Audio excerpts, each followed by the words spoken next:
Hello dear aspirants and welcome to Edutap. तो guys, अगर आप यूपीएससी ईपीएफओ 2026 एग्ज़ाम की तैयारी कर रहे हैं तो ये सीरीज़ हमने आपके लिए ही स्टार्ट की है।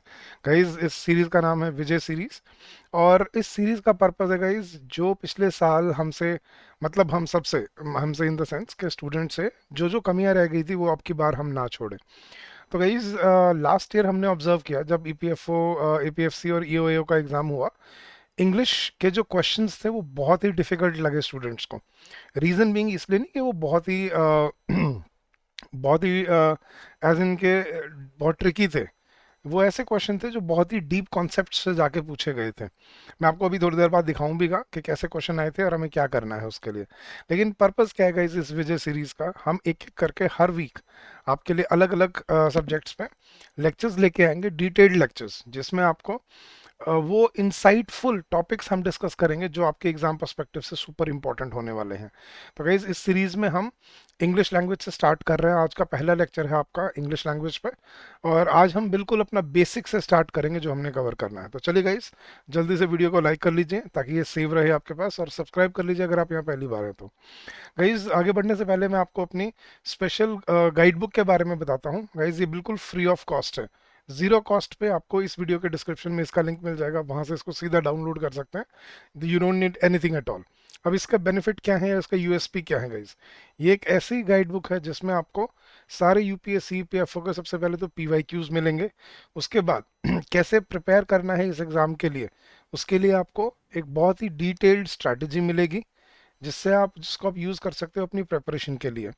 सिलेबस क्या रहता है आपका हर सब्जेक्ट के लिए, क्या क्या टॉपिक्स हैं जो आपको पढ़ने हैं, स्ट्रैटेजी इतने टाइम में आपको क्या यूज़ करनी है, क्या आपका प्लान होना चाहिए, what should be the process of preparation and how you should approach this exam. तो ये गाइड बुक एक कंप्लीट वन स्टॉप सॉल्यूशन है आपकी एग्जाम की प्रिपरेशन की इनिशिएशन के लिए। अब जितने भी स्टूडेंट्स जो यूपीएससी की तैयारी करते हैं, सीएससी की या और भी कॉम्पिटिटिव एग्जाम्स की तैयारी करते हैं, ईपीएफओ एक बहुत ही लाजवाब अपॉर्चुनिटी है आपके करियर के लिए।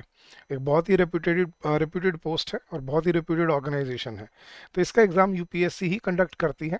और इसीलिए इसका जो पैटर्न है वो आपको यूपीएससी जैसे जो दूसरे एग्ज़ाम्स करते हैं, जैसे सीडीएस का एग्ज़ाम है या एफकैट का एग्ज़ाम है, वैसा पैटर्न आपको देखने को मिलता है।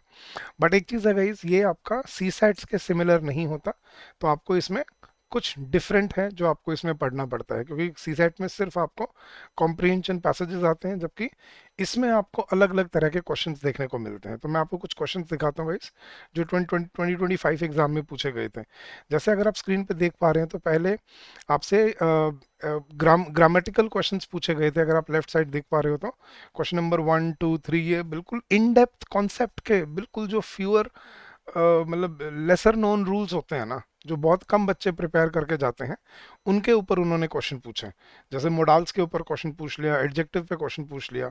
फिर उन्होंने रीडिंग कॉम्प्रिहेंशन पे बड़े ही ट्रिकी, जो लैंग्वेज थी बड़ी ट्रिकी थी इस पैसेज की, उसके ऊपर क्वेश्चन बना दिए 5 क्वेश्चन। फिर उन्होंने, अगर आप और क्वेश्चन देखोगे तो उन्होंने एरर डिटेक्शन के क्वेश्चन बनाए, आपको 3 सेंटेंस दिए और उसमें पूछा कि बताओ किस सेंटेंस में एरर है। किसी में प्रेपोजिशन का एरर था, किसी में डिटर्मिनर का एरर था, किसी में नाउन का एरर था। तो आपको हर टॉपिक को बहुत ही अब डिटेल में पढ़ के जाना पड़ेगा।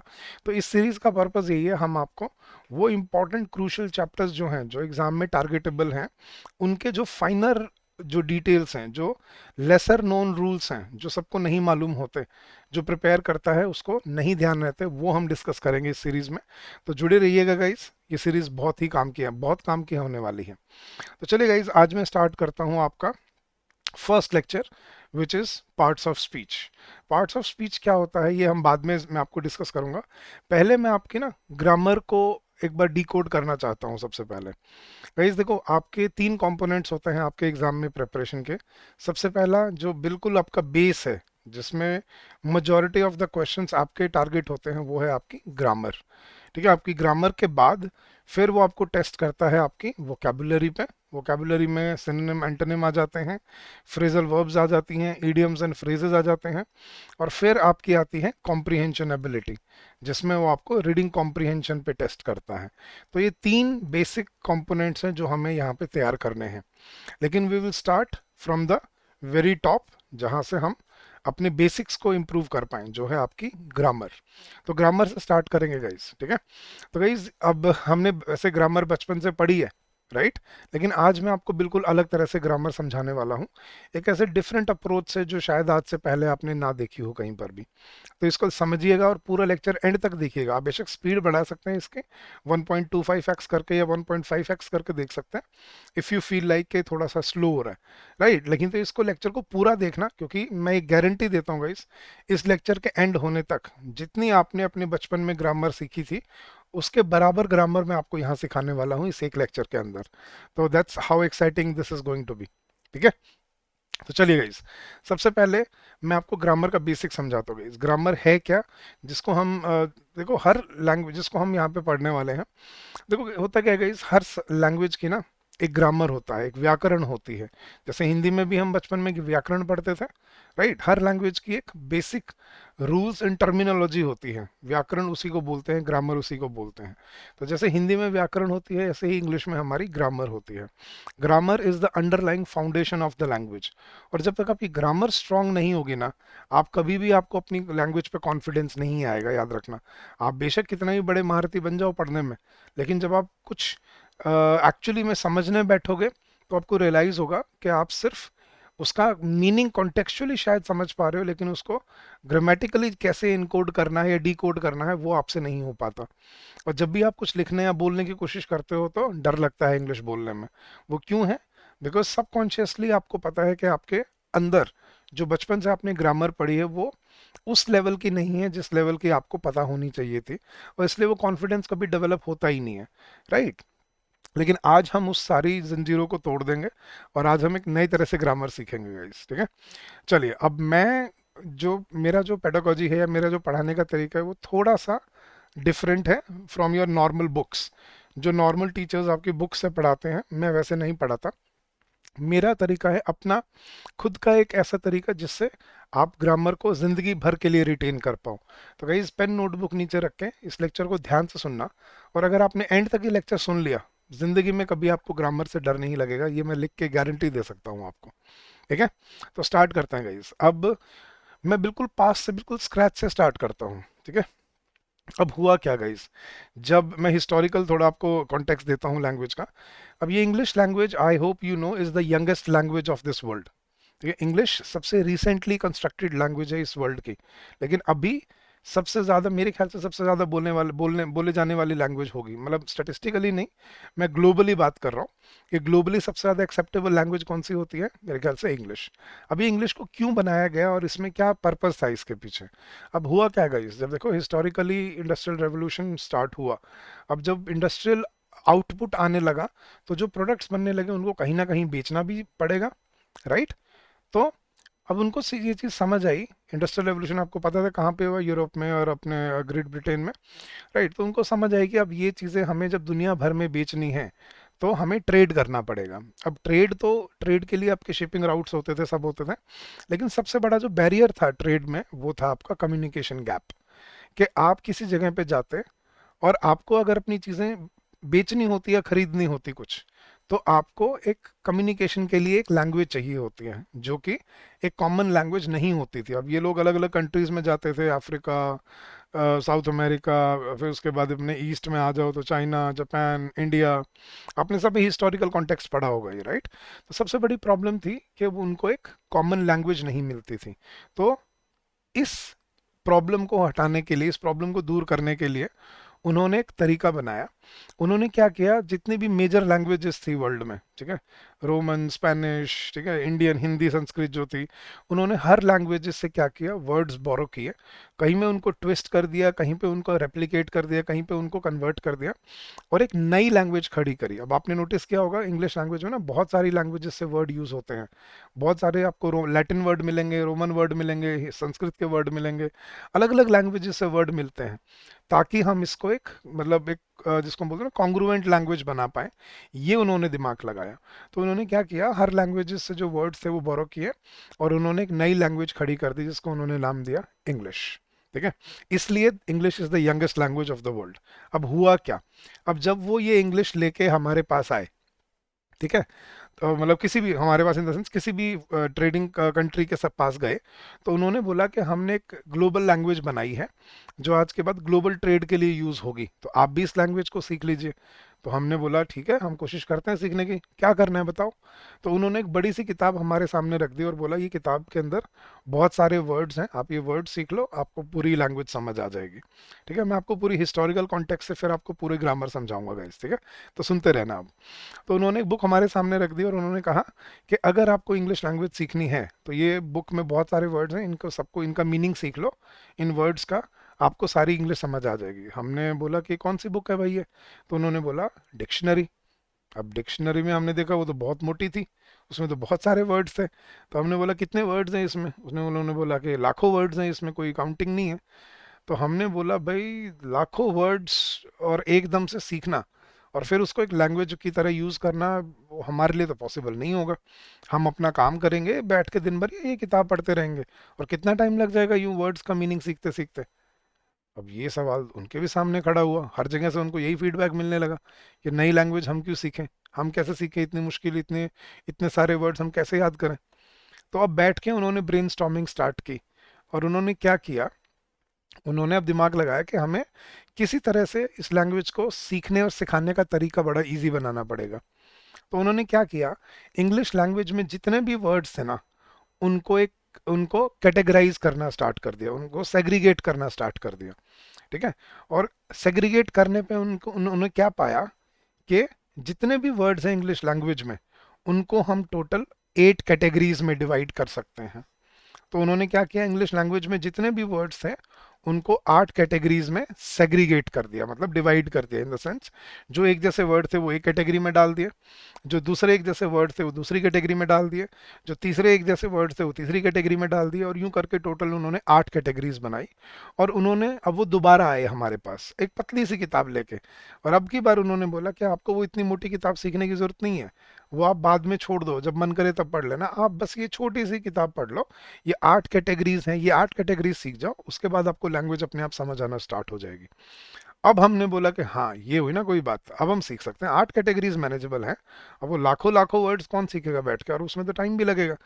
तो अब वो उन्होंने हमें वो 8 कैटेगरीज दी और कहा कि इनको या पढ़ के समझ लो and you will start learning the language. अब वो 8 कैटेगरीज का नाम क्या दिया उन्होंने, पार्ट्स ऑफ स्पीच। जो आप अपनी स्क्रीन पे देख रहे हो, पार्ट्स ऑफ स्पीच का मतलब क्या है गाइस, इसको हम पार्ट्स ऑफ स्पीच बोल लो, या मैं ऐसे भी बोल सकता हूँ पार्ट्स ऑफ अ सेंटेंस, कि किसी सेंटेंस के कितने पार्ट्स पॉसिबल हैं। कहने का मतलब जब आप कोई सेंटेंस बनाते हो, उनके अंदर जो वर्ड्स यूज होते हैं, जो पार्ट्स यूज होते हैं, उनकी क्या अंडरस्टैंडिंग है। तो एक सेंटेंस के अंदर गाइस आप बेसिकली 8 तरह के वर्ड्स यूज कर सकते हो टोटल। कहने का मतलब क्या है, आपकी पूरी डिक्शनरी इन 8 कैटेगरीज पे टिकी हुई है। अगर आपको ये 8 कैटेगरी समझ आ गई, आप डिक्शनरी का लिटरली बोल रहा हूँ गाइस, आप डिक्शनरी का लिटरली हर वर्ड आप आइडेंटिफाई कर पाओगे। लाखों लाखों वर्ड्स हैं जिनको आप आइडेंटिफाई कर पाओगे, अगर आपको ये 8 कैटेगरीज पता हैं तो।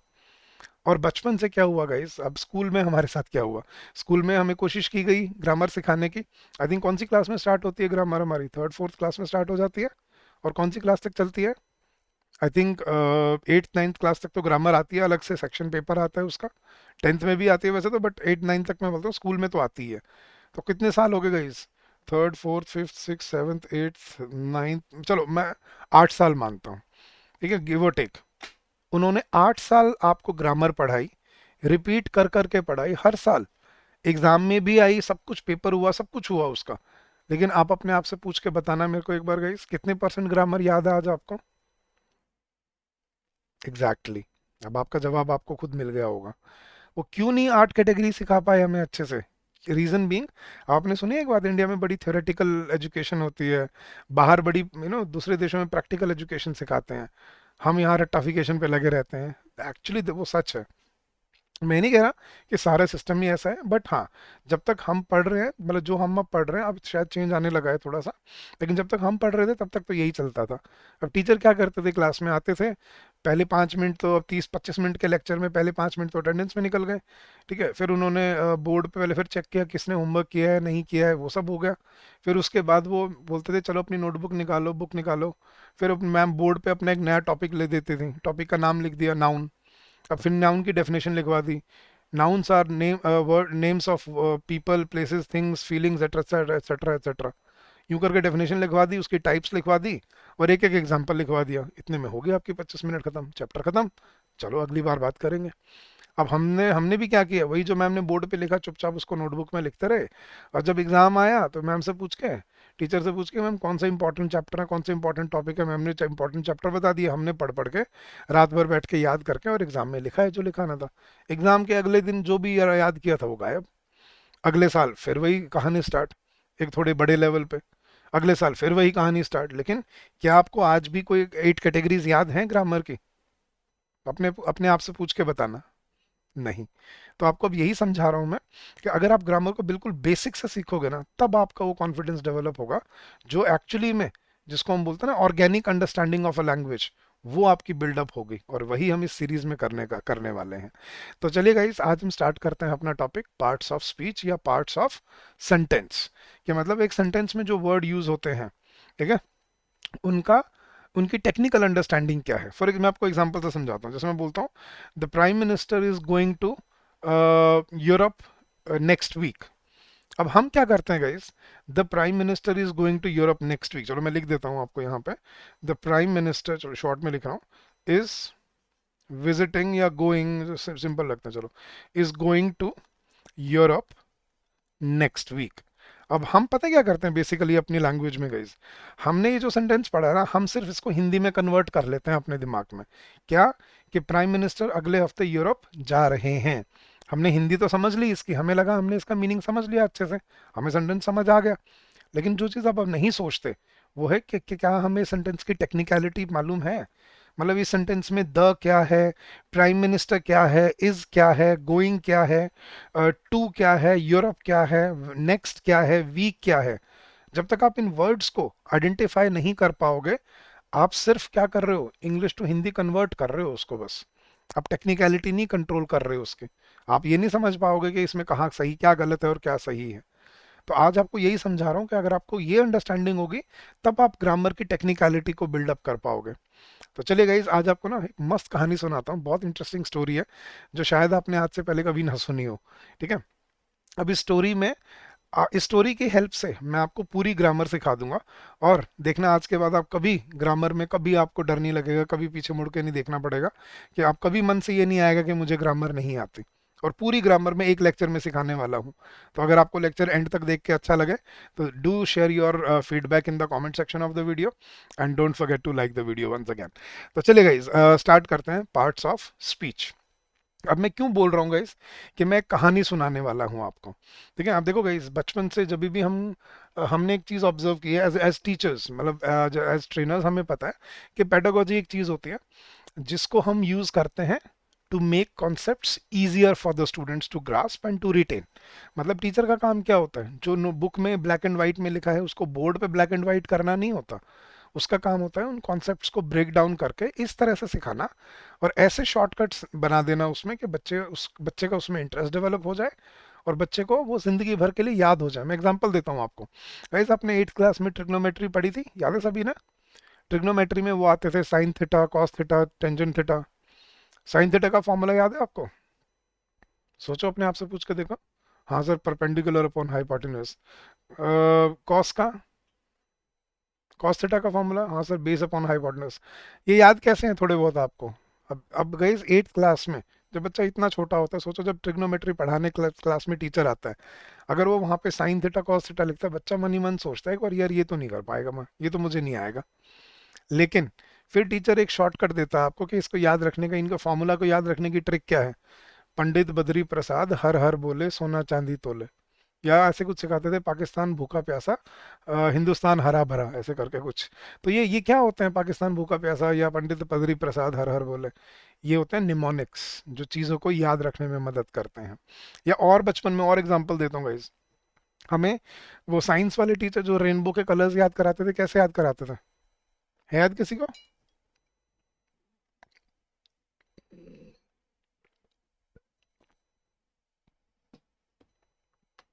हाँ जी गाइस, रेनबो के कलर्स कैसे याद कराते थे? VIBGYOR, violent Indigo blue, green yellow orange red.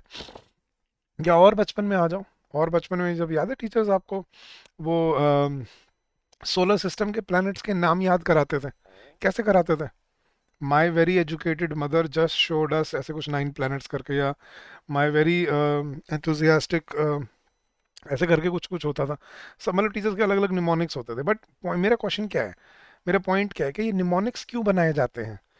To make the concepts easy for you to retain and to make them interesting for you, क्योंकि जब तक कोई चीज़ इंटरेस्टिंग नहीं होगी ना आपके लिए, तब तक आप उसको याद नहीं रख पाओगे। देखिए अगर आप वैसे, पता नहीं कितने मैंने देखा है टीचर्स बोलते रहते हैं रोज के 10 नए वर्ड कर लो, रोज का ये कर लो नया, वो कर लो नया। ऐसे अगर होता होता तो दुनिया कर लेती भाई। लेकिन अगर आपको सही में कोई चीज़ सिखानी है तो you have to put in your efforts into it. तो अब मैं आपको उसी एक कहानी से आपको आज ना ग्रामर सिखाने वाला हूँ, पूरी ग्रामर।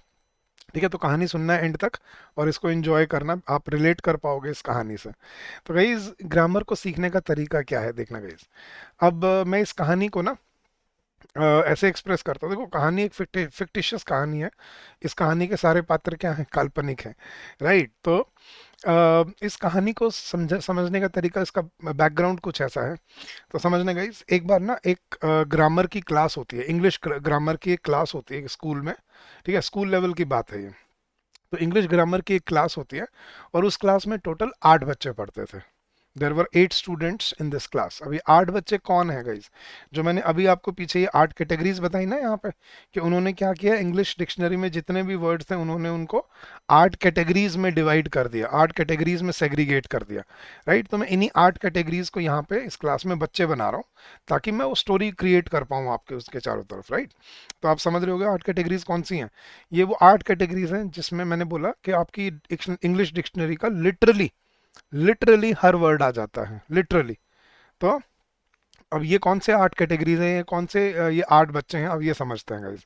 तो कहानी कुछ ऐसे है। एक बार एक इंग्लिश ग्रामर की क्लास होती है, और इस क्लास में टोटल 8 बच्चे पढ़ते थे। अब ये 8 बच्चे कौन थे? These are 8 categories of English language, वहीं जिनमें आपके इंग्लिश डिक्शनरी का लिटरली हर वर्ड आ जाता है। या इनको हम ये बोल सकते हैं, these are 8 pillars of English language. मतलब पूरी इंग्लिश लैंग्वेज जिन स्तंभों पे, जिन पिलर्स पे खड़ी होती है, वो हैं ये 8 कैटेगरीज आपकी।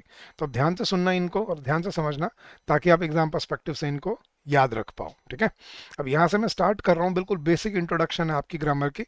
फिर एक एक करके हम टॉपिक्स आगे चल के अगले लेक्चर्स में हम डिकोड करेंगे। तो कहानी सुनते हैं गाइस, चलिए स्टार्ट करना है, अब इंजॉय करना है इसको। तो गाइस होता क्या है गाइस, देखो अभी क्लास होती है जिसमें 8 बच्चे होते हैं। अब बच्चों का क्या होता है गाइस, बच्चों के कुछ शरारती भी होते हैं, कुछ शरीफ भी होते हैं, कुछ हंसमुख भी होते हैं, कुछ चुपचाप रहने वाले भी होते हैं, हर तरह के स्टूडेंट्स होते हैं क्लास में। तो जब तक बच्चे छोटे होते हैं ना, तब तक तो मैनेजेबल होता है, तब तक तो काम चल जाता है, क्योंकि वो थोड़ा टीचर का खौफ रहता है। लेकिन जब वो अपनी एक अडोलेसेंस में आ जाते हैं, अपनी टीनेज में, मतलब बड़े हो जाते हैं, 11th 12th में आ जाते हैं, राइट, तो एक नई ही तरह के वो, मतलब उनके अंदर एक वो आता है, जोश आता है, जवानी आती है। वो अपने आप को मतलब यूं फील करते हैं अब हम बड़े हो गए हैं। राइट, आप सबने फील किया होगा 11th 12th में हम अलग ही एक उसमें चले जाते हैं, जोन में चले जाते हैं कि भाई बड़े हो गए हैं, अब हम थोड़ा सा ना बड़ों की तरह काम करते हैं। राइट, तो हम ये उसी एज की कहानी है। तो ये 8 बच्चे अपनी अडोलेसेंस में थे, अपने वही मतलब 11th 12th क्लास के बच्चे थे, और ये अपने आप ये फील कर रहे थे अब हम बड़े हो गए हैं, तो अब हमें कुछ बड़ों की तरह करना चाहिए, बड़ों की तरह बिहेव करना चाहिए। तो कहानी स्टार्ट करता हूँ, सुनना। तो क्लास में टोटल 8 बच्चे थे, और ये क्लास अभी अभी नई नई 12th क्लास में अभी अभी ये ग्रेजुएट किए थे, और अभी कुछ ही टाइम हुआ था इनको क्लास में, क्लास 12th क्लास स्टार्ट किए हुए। तो होता क्या है गाइस, अब ये बड़े हो गए होते हैं तो ऑब्वियसली शरारत भी ज़्यादा करेंगे, थोड़े खूंखार भी ज़्यादा होंगे। तो आप सब फील करते हैं ना, 11th 12th में नई हवा लगती है। राइट, हवा लग गई है, वो भाई वो बड़े हो गए हैं, जवान हो गए हैं, रेबेलियस हो जाते हैं बच्चे इस एज में आके ना।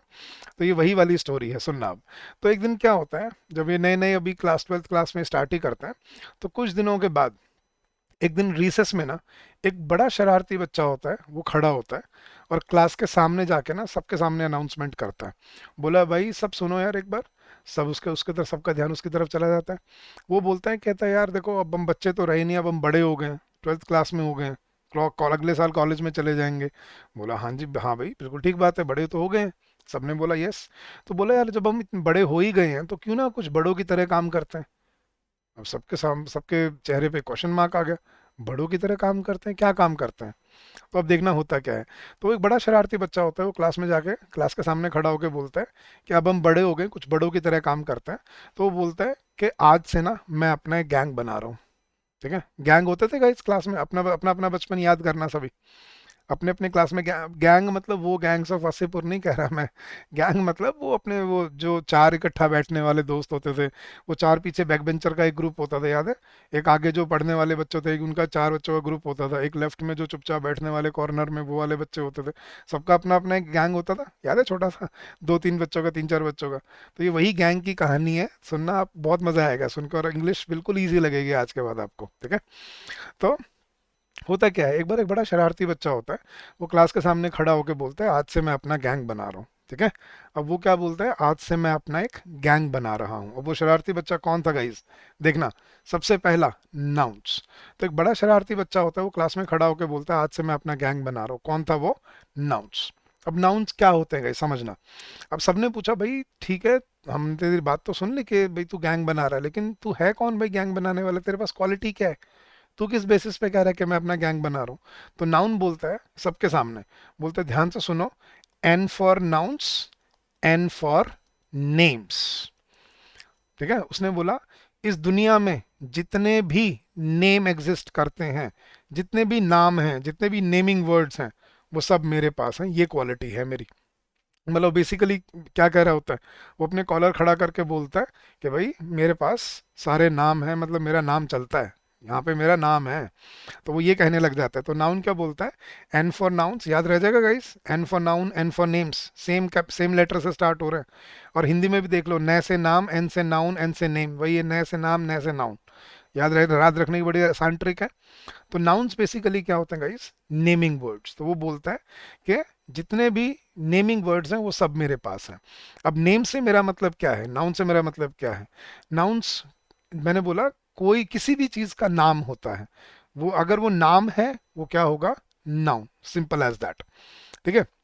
तो देखना, नाम कैसे कैसे, जैसे मैं बोलता हूँ चाहे किसी इंसान का नाम है, for example Rohit, Reena, Seema, Geeta, Naresh, Suresh, Jack, John, Donald. ठीक है। तो कोई भी नाम हो, चाहे इंग्लिश नाम हो, चाहे कहीं भी किसी भी लैंग्वेज में नाम हो, किसी इंसान का नाम है, अगर वो नाम है वो क्या होगा, नाउन। ठीक है। किसी जगह का नाम है, for example Delhi, Mumbai, Chandigarh, China, Japan, America, Asia, Europe, Africa, sun, moon, अर्थ।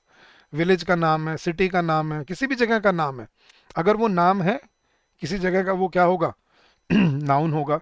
अगर वो किसी चीज का नाम है, किसी वस्तु का नाम है, जैसे pen, mobile, computer, laptop, fan, AC, light, ये क्या है आपके चीजों के नाम है, ऑब्जेक्ट्स के, अगर वो नाम है वो क्या होंगे, नाउन होंगे।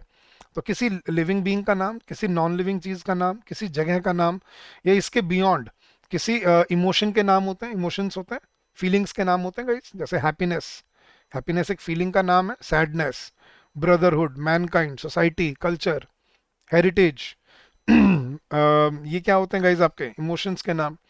अनरियलिस्टिक हो या रियलिस्टिक हो, जैसे गॉड, गॉड अनरियलिस्टिक है, डेस्टिनी, वर्च्यू, ये क्या है आपके, ये मतलब अनरियलिस्टिक चीजों के नाम है, बट नाम तो है।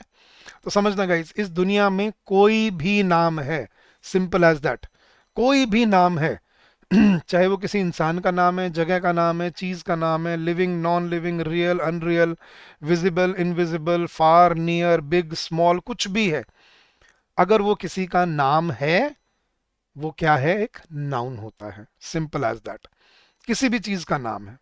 ठीक है। तो नाउन बोलता है कि इंग्लिश डिक्शनरी में जितने भी नेमिंग वर्ड्स हैं वो सब किसके पास हैं, मेरे पास हैं। तो जैसे मैंने बोला आपको, रोहित इज अ बॉय। हाँ जी गाइस, इसमें नाउन क्या है, बता सकते हो आप। सर रोहित नाउन है। यस, मैंने बोला रीना इज अ गर्ल, इस सेंटेंस में नाउन क्या है, बोला सर रीना नाउन है।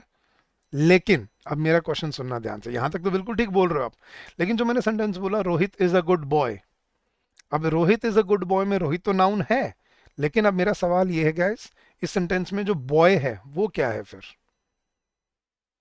क्या बॉय नाउन है या नहीं है। सिमिलरली जैसे मैंने बोला Reena is a smart girl, Reena is a smart girl में रीना तो नाउन है, लेकिन गर्ल क्या है इसमें, गर्ल नाउन है या नहीं है। अब देखना गाइस, मैं समझाता हूँ। बॉय और गर्ल भी नाउन होते हैं, लेकिन कैसे नाउन होते हैं वो समझना आप। देखना गाइस, नाउन बेसिकली दो टाइप्स के होते हैं, और ये अपने नाम से ही अपना मतलब बता देंगे आपको। देखना, एक होते हैं आपके कॉमन नाउन्स और एक होते हैं आपके प्रॉपर नाउन्स। देखना, अपने नाम में ही मतलब छिपा हुआ है इनका। कॉमन नाउन क्या होते हैं गाइस? कॉमन मतलब जो कॉमन है, सबके लिए आम है, कॉमन है, राइट? तो सब कॉमनली इसको यूज कर सकते हैं। कॉमन रूम क्या होता है guys? Common room, common area, देखा, कॉमन टॉयलेट। सो कॉमन जो सबके लिए है। तो ऐसे ही कॉमन नाउन होते हैं, मतलब वो नाम जो उस कैटेगरी में सब यूज कर सकते हैं। और प्रॉपर नाउन, प्रॉपर का मतलब क्या होता है? स्पेसिफिक, किसी एक का। तो प्रॉपर नाउन क्या होते हैं? जो किसी एक का नाम होता है, जैसे रोहित, राइट? अब दोनों में डिफरेंशिएशन क्या है? वो नाम जो उस कैटेगरी में सब यूज कर सकते हैं वो होता है कॉमन नाउन, और वो नाम जो किसी एक का है वो होता है प्रॉपर नाउन। फॉर एग्जाम्पल, क्या मैं दुनिया में हर लड़के को रोहित बोल सकता हूँ? क्या मैं दुनिया में हर लड़के को राहुल बोल सकता हूँ? नहीं। लेकिन मैं दुनिया में हर लड़के को बॉय बोल सकता हूँ। हाँ, यस सर। तो बॉय एक कॉमन नाउन नहीं हो गया? सभी के सबको रिप्रेजेंट कर रहा है, सबके लिए यूज हो रहा है, राइट? तो Rohit is a proper noun, जबकि boy is a common noun. ठीक है, फॉर एग्जाम्पल, क्या मैं हर लड़की को रीना बोल सकता हूँ? हर लड़की को गीता या सीमा बोल सकता हूँ? नहीं। लेकिन मैं हर लड़की को गर्ल बोल सकता हूँ। Yes sir. तो गर्ल क्या हुआ? एक कॉमन नाउन। और रीना या सीमा क्या हुआ? एक प्रॉपर नाउन। हाँ जी गाइस, क्या मैं हर शहर को दिल्ली बोल सकता हूँ? हर शहर को मुंबई बोल सकता हूँ? नहीं। लेकिन मैं हर शहर को सिटी बोल सकता हूँ? हाँ सर, यस। तो सिटी क्या हुआ? एक कॉमन नाउन।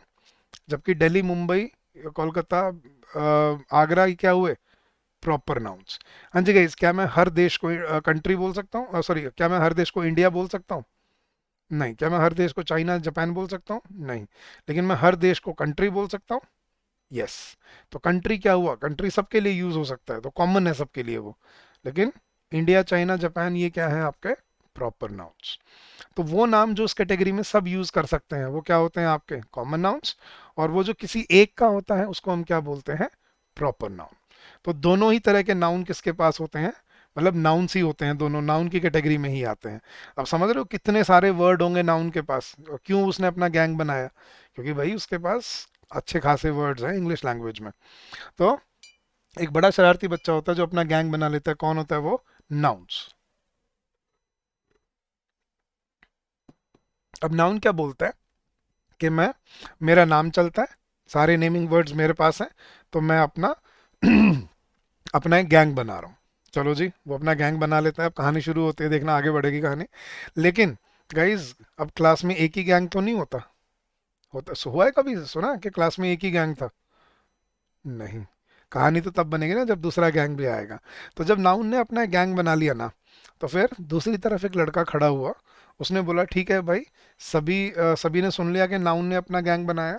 अब दूसरी तरफ मैं अपना गैंग बनाता हूँ। अब दूसरी तरफ एक और लड़का खड़ा होता है जो बोलता है मैं आज से अपना अलग एक गैंग बना रहा हूँ। वो लड़का कौन था गाइस? वर्ब्स। ठीक है, तो दूसरी तरफ अपोजिशन में गैंग किसने बना लिया? वर्ब्स ने। अब ध्यान से सुनना, वर्ब्स क्या होता है। अब वर्ब से भी वही सवाल पूछा गया जो नाउन से पूछा गया था, कि नाउन तेरे पास क्या क्वालिटी है जो तू अपना गैंग बना रहा है? नाउन ने तो बोला सारे नाम, सारे नेमिंग वर्ड्स मेरे पास हैं। अब वर्ब से भी पूछा गया भाई तू क्यों गैंग बना रहा है, तेरे पास क्या क्वालिटी है? अब वर्ब ने बोला कि इंग्लिश लैंग्वेज में एक तो हेल्पिंग वर्ब्स जो होती हैं वो, ठीक है। अब हेल्पिंग वर्ब्स तो गिनती की 10 ही हैं गाइस। हेल्पिंग वर्ब्स कौन सी होती हैं गाइस जो हम ये अपने सेंटेंसेस में डे टू डे लाइफ में यूज करते हैं? Is, am, are, was, were, has, have, had, will और be। has, have, had, उसके बाद will और बी जो हम यूज कर रहे होते हैं, ये है होती हैं गाइज आपकी गिनती की 10 हेल्पिंग वर्ब्स। अब विल की और फॉर्म बन जाती हैं। विल का शैल हो जाता है, मे हो जाता है, वो मॉडल्स में हम अलग से पढ़ेंगे उसको। बट अभी बेसिक एक सिखा रहा हूँ ताकि आपको कॉन्टेक्स्ट समझ आए। तो पहले वर्ब ने क्या बोला कि सारी हेल्पिंग वर्ब्स मेरे पास हैं। अब गाइज अब इसका थोड़ा सा क्लैरिटी देता हूँ, क्या होती हैं हेल्पिंग वर्ब्स? हाँ जी, इज, एम, आर, ये तो अब मुझे पता है, तो मैंने ही लिखी है। होती क्या है हेल्पिंग वर्ब्स? काम क्या होता है हेल्पिंग वर्ब्स का? अब जहां तक मुझे याद है ना, आपको बचपन में क्या रटाया गया होगा, क्या सिखाया गया होगा? हेल्पिंग वर्ब्स का काम क्या होता है? सेंटेंस को बनाने में मदद करना, या मेन एक्शन वर्ब की मदद करना, या सेंटेंस को कंप्लीट करने में हेल्प करना, ऐसे ऐसी डेफिनेशन सिखा दी जाती हैं। कहीं समझो, एक्चुअली में इनका नाम ना हेल्पिंग वर्ब्स नहीं होता है। इनका एक्चुअली अगर आप नाम देखो तो इनको बोला जाता है ऑक्सिलरी वर्ब्स। ठीक है, लेकिन सोचो थर्ड फोर्थ क्लास में जब वो आपको वो ग्रामर पढ़ा रहे थे, अगर एक दिन मैम क्लास में आके लिख देती बोर्ड पे आज हम पढ़ेंगे ऑक्सिलरी वर्ब्स, बच्चे वहीं रो देते क्लास में बैठे बैठे कि मैं नहीं आऊंगा आज के बाद, ये क्या पढ़ा रहे हैं, हमें तो बोला नहीं जा रहा, पढ़ा नहीं जा रहा, कैसा वर्ड है ऑक्सिलरी। इसलिए उन्होंने एक सॉफ्ट सॉफ्ट सा नाम ढूंढा, क्या, हेल्पिंग वर्ब्स, और एक सॉफ्ट सी डेफिनेशन ढूंढी, क्या, ये हेल्प करते हैं सेंटेंस को बनाने में, या एक्शन वर्ब की हेल्प करते हैं, ऐसे ऐसे कुछ कुछ सिखाते हैं। लेकिन इनका ऐसा कोई काम नहीं होता गाइस। हेल्पिंग वर्ब्स का पता है क्या काम होता है? किसी सेंटेंस का टेंस बताना, किसी सेंटेंस का टाइम बताना। एग्जाम्पल सुनना देखा देखना, Rohit is playing, Rohit was playing, and Rohit will be playing. क्या इस तीनों सेंटेंसेस में रोहित और प्लेइंग कहीं चेंज हुआ है? नहीं। लेकिन किस वर्ड की वजह से आपको पता चला कि ये प्रेजेंट है, ये पास्ट है और ये फ्यूचर है? इज, वॉज और विल बी की वजह से, राइट? तो ये काम होता है सेंटेंस में हेल्पिंग वर्ब का, सेंटेंस का टेंस बताना। ठीक है, ये जो आपको सिखाया गया है ना, सेंटेंस को बनाने में मदद करते हैं, ये बिल्कुल गलत है। अगर ये सेंटेंस को बनाने में मदद करते हैं या सेंटेंस को पूरा करने में मदद करते हैं, तो फिर इनके बिना तो सेंटेंस नहीं बन सकता, इसका मतलब, राइट?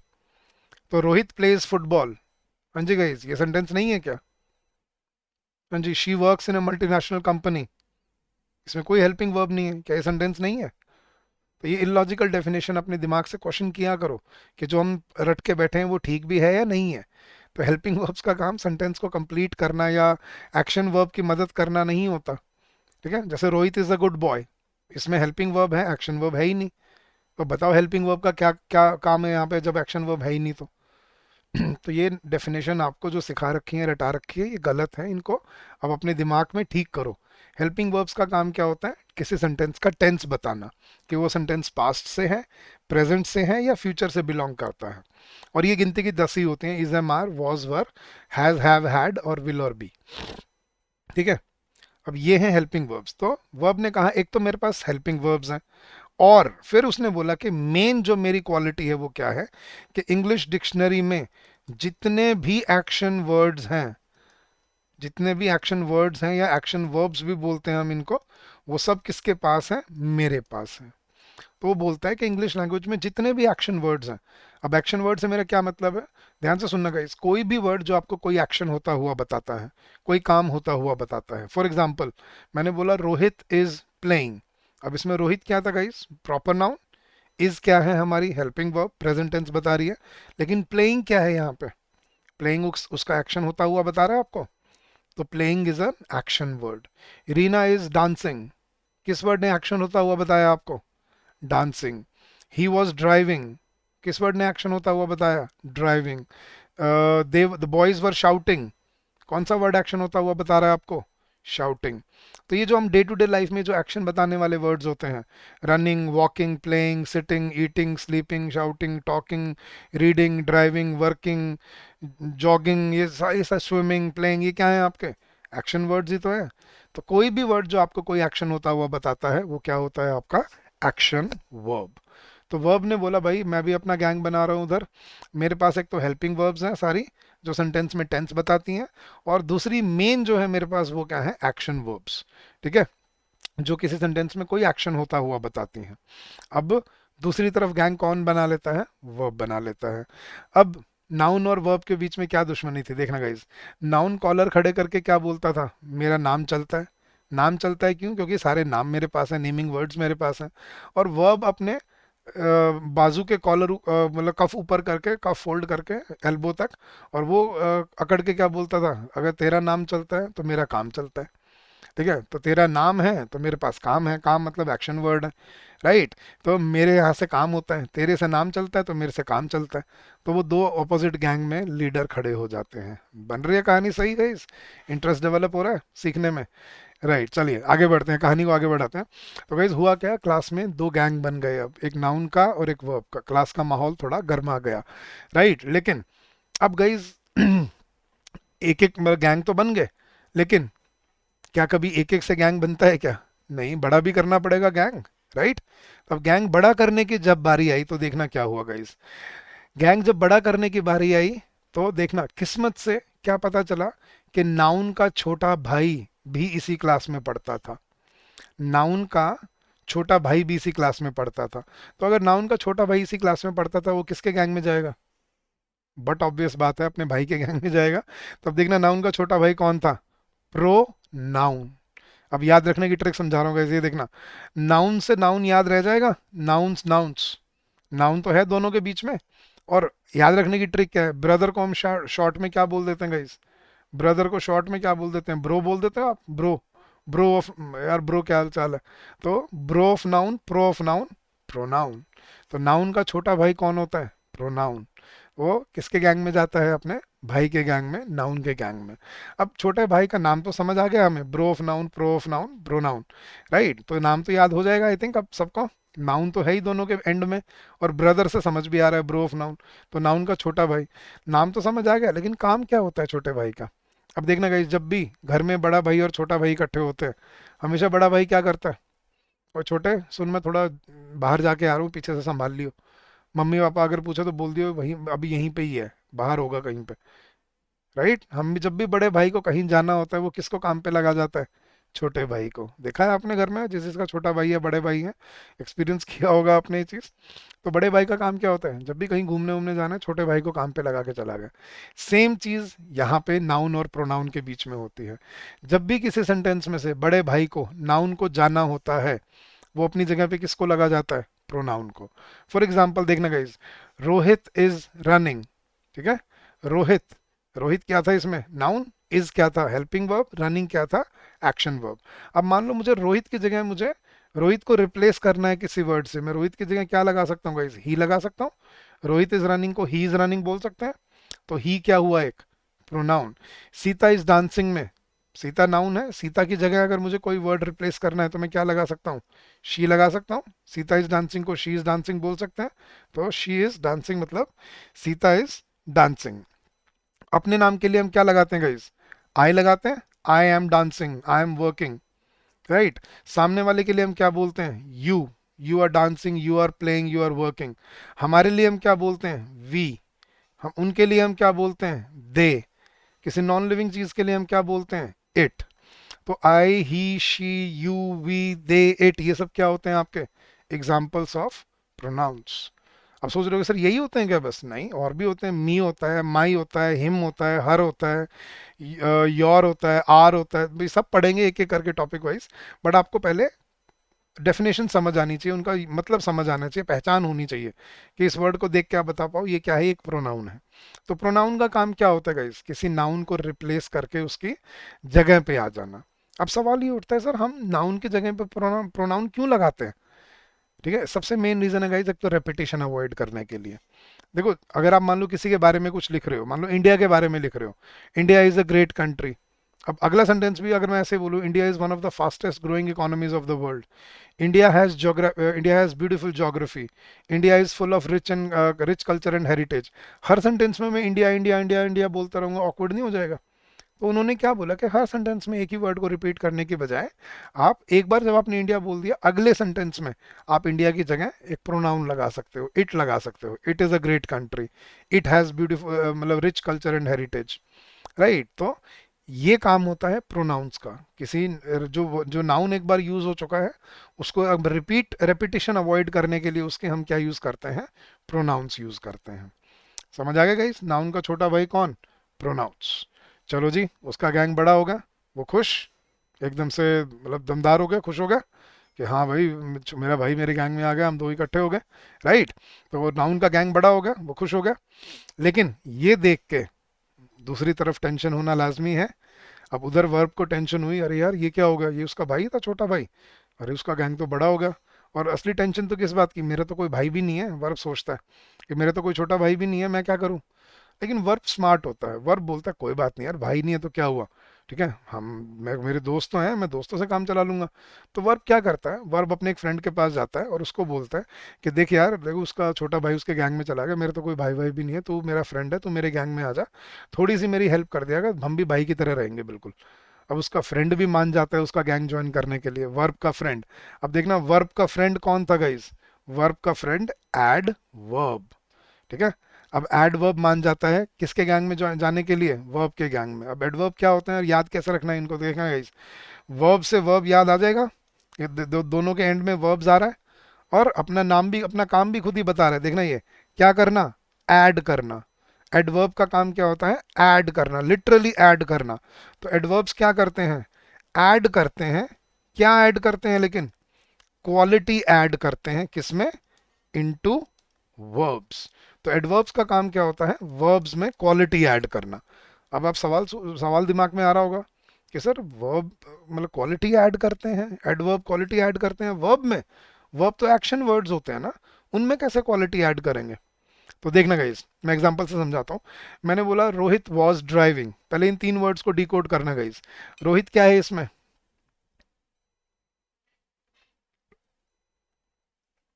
रोहित एक प्रॉपर नाउन है, राइट। तो रोहित क्या है, नाउन। वॉज क्या है, हेल्पिंग वर्ब। और ड्राइविंग क्या है, एक्शन वर्ब, राइट। तो तीनों वर्ड क्लियर हो गए।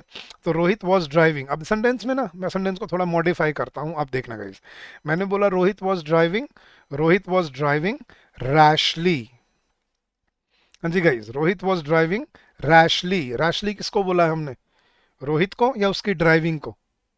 Rohit was driving rashly, rashly हमने किसको बोला है, उसकी ड्राइविंग को। तो रैशली क्या हुआ, अब ड्राइविंग क्या है, वर्ब।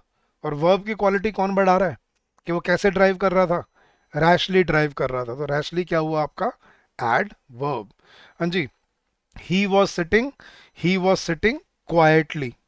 अब देखना ही वॉज सिटिंग क्या था, he pronoun, was helping verb, और सिटिंग एक्शन वर्ब। अब सेंटेंस को मैंने मॉडिफाई किया और मैंने बोला he was sitting, he was sitting quietly. Quietly किसको बोला हमने, ही को या सिटिंग को, सिटिंग को। वो चुपचाप बैठा था, तो चुपचाप क्या है, बैठना उसका, राइट। तो सिटिंग, सिटिंग क्या है हमारी, एक्शन वर्ब। तो क्वाइटली क्या हो गया हमारा, एड वर्ब। हाँ जी, देवर शाउटिंग, देवर शाउटिंग लाउडली। लाउडली किसको बोला है हमने यहाँ पे, शाउटिंग को। शाउटिंग क्या है, एक्शन वर्ब।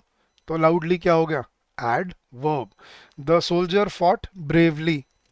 हाँ जी guys, the soldier fought bravely. Bravely किसको बोला हमने, द सोल्जर फॉट, उसकी फाइटिंग को, बड़ी बहादुरी से लड़ा वो। तो लड़ने को बोला है हमने ब्रेवली। तो जब लड़ना, फाइट क्या है, वर्ब। तो ब्रेवली क्या हो गया, एड वर्ब। तो ऐसे बहुत सारे आपको मिलेंगे।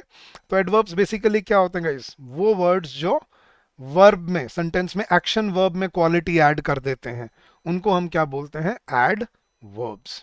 क्लियर होगा गाइस, नाम भी समझ आ गया और काम भी समझ आ गया। एड वर्ब से याद रखना, ऐड करना क्या, क्वालिटी किसमें, वर्ब्स में। चलो जी, उसको भी दोस्त मिल गया, उसका भी गैंग बड़ा हो गया, वो भी खुश, राइट। लेकिन अब ये देख के नाउन को जेलसी हो जाती है। अब नाउन को जेलसी क्यों होती है वो सुनना। नाउन प्रोनाउन का बोलता है, या छोटे सोनी इधर आ। बोला हाँ भाई, बोला यार वो तो बड़ा शाना निकला वो, अब तो। बोला भाई कैसे, बोला यार वो अपने से आगे निकल गया। प्रोनाउन बोलता है नहीं नहीं भाई, आगे कहाँ निकला, वो भी दो हम भी दो, बराबर ही तो है, देख लेंगे। तो नाउन ने बोला नहीं नहीं छोटे, तू समझ नहीं रहा मेरी बात, सुन ध्यान से। देख हम तो क्या है, हम तो सगे भाई हैं यार। हमारे तो क्या है, मैं या तो मैं होता हूँ सेंटेंस में, और मैं अगले सेंटेंस में मान लो मैं चला जाता हूँ तो तू मेरी जगह पे आ जाता है, राइट। तो तू मेरी जगह पे आता है, हम दोनों साथ तो नहीं आते एक सेंटेंस में। बोला हाँ भाई बात तो ठीक है, या तो रोहित इज रनिंग होता है, या रोहित की जगह पे ही इज रनिंग होता है। दोनों इकट्ठे तो नहीं आते, रोहित ही इज रनिंग। कभी हम ये तो नहीं बोलते सीता इज डांसिंग, और सीता की जगह पे हम क्या बोलते हैं, शी इज डांसिंग। लेकिन ऐसा तो नहीं बोलते सीता शी इज डांसिंग। तो बोला हाँ भाई बात तो ठीक है, मतलब या तो आप होते हो सेंटेंस में, नाउन होता है, या फिर नाउन की जगह पे प्रोनाउन लग जाता है, नाउन चला जाता है। तो हम में से तो कोई एक ही होता है सेंटेंस में, राइट। बोला हाँ भाई, लेकिन कहता वो देख उधर, वो देख वर्ब और एडवर्ब दोनों एक साथ एक ही सेंटेंस में आने लग गए। बोला भाई कैसे, एग्जांपल दो। उसने बोला देख, जब मैं अभी एग्जांपल दे रहा था, रोहित वॉज ड्राइविंग रैशली, इसमें रोहित नाउन तो अकेला है, लेकिन ड्राइविंग और रैशली वर्ब और एडवर्ब दोनों इकट्ठे आ गए। बोला हाँ भाई बात तो ठीक बोल रहे हो। उसने बोला he was sitting quietly, he pronoun है, वो अकेला है, लेकिन सिटिंग और क्वाइटली इकट्ठे आ गए, तो वर्ब और एडवर्ब इकट्ठे आ गए। बोला हाँ भाई बात तो ठीक है। तो बोला आप समझा वो हमसे आगे कैसे निकला, अब प्रोनाउन को भी समझ आया। बोला हाँ भाई बात तो ठीक कह रहे हो आप, हम में से तो कोई एक ही यूज होता है एक टाइम पे सेंटेंस में, वो दोनों होने लग गए एक साथ। तो अब नाउन ने बोला कि यही तो मैं कह रहा हूँ, अब दिमाग लगा छोटे, हमें भी कुछ करना पड़ेगा, नहीं तो वो अपने से आगे निकल जाएगा। तो अब वो बैठ के दोनों भाई दिमाग लगाते हैं, दिमाग पे बहुत जोर देते हैं, लेकिन उनको कुछ ध्यान नहीं आता, कुछ समझ नहीं आता क्या करें। तो फाइनली नाउन बोलता है, प्रोनाउन को छोटे बोलता है, हाँ भाई, बोले छोड़ सारा ये दिमाग लगाना, एक काम कर, चुपचाप उसकी चीटिंग कर ले। किसकी? वर्ब की। बोला कैसे भाई? कैसे? जैसे वो अपना दोस्त ढूंढ के लाया है ना अपने लिए एक, तू भी जाके अपने लिए एक फटाफट से एक दोस्त ढूंढ ला, बिल्कुल ऐसा ही। तो प्रोनाउन अपने बड़े भाई की बात मानता है और क्या करता है, जाके बिल्कुल वैसे ही एक दोस्त ढूंढ लाता है। वो एक अपने फ्रेंड को जाके बोलता है, यार तू मेरा फ्रेंड है ना पक्का, माँ कसम कहा है ना? बोला हाँ। बोला तो मेरे मेरे गैंग में आ जा, मेरे भाई के साथ, और बस थोड़ी सी हमारी हेल्प कर दिया कर। अब वो उनका फ्रेंड भी मान जाता है। तब देखना, प्रोनाउन एक फ्रेंड को ढूंढ के लाता है जो क्या करता है, जिसके साथ क्या डील होती है, कि तूने वही काम करना है जो एडवर्ब काम करता है। क्या? ऐड करना क्वालिटी। जैसे एडवर्ब क्वालिटी ऐड करता था वर्ब में, तूने क्या करना है, तूने हमारे अंदर क्वालिटी ऐड करनी है। तो वो एक बड़े स्पेशल फ्रेंड को ढूंढ लाता है, जो कौन था? एडजेक्टिव। अब ये देखना गाइस, स्क्रीन पे याद रखने की ट्रिक क्या है गाइस, ये देखो, जैसे एडवर्ब में ऐड से ऐड याद रह रहा है आपको।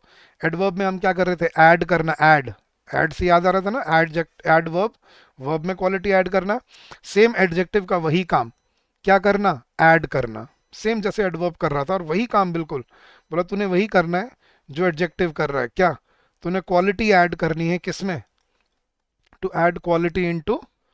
अब जैसे एडवर्ब वर्ब में क्वालिटी ऐड कर रहा था, तूने क्वालिटी ऐड करनी है नाउन, या नाउन के लिए बेसिकली नाउन की रिप्लेसमेंट में अगर कोई प्रोनाउन है तो प्रोनाउन में, मतलब नाउन प्रोनाउन तो भाई है एक तरह से। तो उसने बोला तेरा काम क्या है, तूने क्वालिटी ऐड करनी है किसमें? नाउन या प्रोनाउन में, बिल्कुल जैसे एडवर्ब वर्ब में क्वालिटी ऐड करता है। तो बोला ठीक है, मैं भी कर दूंगा तो ये सेम काम। तो एडजेक्टिव नाउन और प्रोनाउन की गैंग में चला जाता है, राइट। अब आपके दिमाग में सवाल उठ रहा होगा, सर एडवर्ब तो हमें समझ आ गया, वो तो वर्ब में क्वालिटी ऐड करता है, लेकिन ये एडजेक्टिव कैसे क्वालिटी ऐड करेगा नाउन में? थोड़ा सा एक्सप्लेन करो इसको। तो अब देखना गाइज, मैंने बोला रोहित इज अ ड्राइवर, फिर मैंने बोला Rohit is a rash driver. Rash किसको बोला मैंने यहाँ पे? अब Rohit is a rash driver, rash किसको बोला मैंने? रोहित को। रोहित एक रैश ड्राइवर है। रोहित क्या है? नाउन। तो रैश क्या हुआ? एडजेक्टिव। हाँ जी। He is a boy, he is a quiet boy, वो बड़ा शांत लड़का है। हाँ जी, शांत किसको बोला हमने? ही is a boy, he is a quiet boy. Quite किसको बोला हमने? ही को, बॉय को। तो क्वाइट क्या हुआ? एडजेक्टिव। ठीक है। हाँ जी गाइस, जैसे मैं बोलता हूँ she is a loud girl, loud मतलब बहुत तेज बोलती है। She is a loud girl. अब लाउड किसको बोला हमने? शी को। गर्ल को मतलब प्रोनाउन को। तो लाउड क्या हुआ? एडजेक्टिव। हाँ जी, फॉर एग्जांपल मैंने बोला ही वॉज अ सोल्जर, फिर मैंने बोला he was a brave soldier. Brave किसको बोला यहाँ पे इस सेंटेंस में हमने? सोल्जर को। सोल्जर क्या है? नाउन। तो ब्रेव क्या हुआ? एडजेक्टिव। तो जैसे एडवर्ब वर्ब में क्वालिटी ऐड कर रहे थे, ऐसे ही एडजेक्टिव किस में क्वालिटी ऐड करते हैं? नाउन और प्रोनाउन में। चलो जी, उनको भी बड़ा सही दोस्त मिल गया ऐसे ही। जैसे अब वो चिढ़ाने लग गया उसको, देख देख हमारे पास भी दोस्त है, हमारे पास भी दोस्त आ गया। आप ये मत सोचियो कि हम अकेले हैं, हमारे पास भी दोस्त है क्वालिटी ऐड करने के लिए। तो नाउन प्रोनाउन भी खुश हो जाते हैं ये देख के। लेकिन अब सुनना गाइस, और आपको ये जो अब मैं बोलने वाला हूँ ये समझ आ गया तो पूरी ग्रामर समझ आ जाएगी आपको अपने आप। ठीक है। लेकिन अब होता क्या है, अब आता है स्टोरी में एक ट्विस्ट। ट्विस्ट के बिना स्टोरी थोड़ी बनेगी गाइस, अगर स्टोरी को इंटरेस्टिंग बनाना है तो ट्विस्ट तो लाना ही पड़ेगा। तो अब आता है स्टोरी में ट्विस्ट। ट्विस्ट क्या आता है, ध्यान से सुनना। ठीक है। उनके गैंग बन चुके होते हैं, नाउन का, प्रोनाउन का एक तरफ, एडजेक्टिव और दूसरी तरफ वर्ब और एडवर्ब का। तो जब वो एक दूसरे के साथ बैठने लग जाते हैं अलग अलग गैंग में, तो एक दिन नजर पड़ती है कि एडजेक्टिव को एडवर्ब दूसरे गैंग में दिखाई देता है और एडवर्ब को एडजेक्टिव दूसरे गैंग में दिखाई देता है। लेकिन ये ट्विस्ट क्या होता है, गाइस ध्यान से सुनना। ट्विस्ट ये होता है कि सीक्रेटली पता चलता है, ठीक है, कि एडजेक्टिव और एडवर्ब बचपन के दोस्त होते थे। मतलब वो बिल्कुल जो नर्सरी क्लास है, वो यूकेजी एलकेजी क्लास से साथ में पढ़े हुए, चड्डी बड्डी जिसको हम बोलते हैं ना, लंगोटिया यार, वो बचपन के फ्रेंड्स थे एक दूसरे के। लेकिन आज अलग अलग गैंग में चले गए वो गलती से। तो अभी क्लास में जब उन्होंने एक दूसरे से नजर मिली क्लास में, तो उन्होंने कुछ नहीं बोला एक दूसरे को। लेकिन शाम को स्कूल के बाद जब पार्क में मिले ना खेलने के लिए, तब जब शाम को मिले, तब एडजेक्टिव ने एडवर्ब को बोला तू उस गैंग में क्यों चला गया, तू वहां क्या कर रहा है? एडवर्ब ने बोला तू उस गैंग में बैठा क्यों, क्या कर रहा है तू, उधर क्या करने चला गया? तो बोला वो एडवर्ब बोला यार उसने मेरे को हेल्प करने के लिए बुला लिया, मैं मना नहीं कर पाया। तो एडजेक्टिव बोला यार मेरे साथ भी यही हुआ, मेरे को नाउन प्रोनाउन ने हेल्प करने के लिए बुला लिया, मैं मना नहीं कर पाया। तो और हम दोनों अलग अलग गैंग में चले गए। तो बोला अब क्या करें? बोला गैंग छोड़ दें? तो फिर बोला नहीं यार बड़ी बेइज्जती हो जाएगी, क्लास में सब बोलेंगे आए थे बड़े गैंग ज्वाइन करने वाले, एक दिन में भाग गए तो। राइट। तो बोला क्या करें फिर? अलग अलग गैंग में बैठे लड़ाई करें एक दूसरे के साथ? कहता है, पागल है क्या, बचपन के दोस्त हैं, लड़ाई कैसे करेंगे?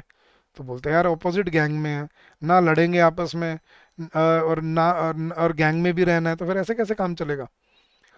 तो बैठ के बड़ा दिमाग लगाते हैं, तो उनके पास एक आइडिया आता है। तो एडजेक्टिव एडवर्ब को बोलता है तो एक बात बता, किसी को क्लास में पता है कि हम बचपन के दोस्त हैं? वो बोला मैंने तो किसी को नहीं बताया। एडवर्ब एडजेक्टिव को बोलता है कि तूने किसी को बोला है बचपन के फ्रेंड्स हैं? बोला नहीं।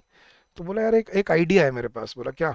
कहता है क्यों ना ऐसा करें, अलग अलग गैंग में बैठते हैं, ठीक है, तू उसके गैंग में बैठ, मैं इसके गैंग में बैठता हूँ, किसी को बताएंगे नहीं कि हम बचपन के फ्रेंड्स हैं, यूँ सबको यूँ दिखाएंगे कि हम लड़ रहे हैं एक दूसरे के साथ, लेकिन Chupke Chupke under the table एक दूसरे की मदद करते रहेंगे।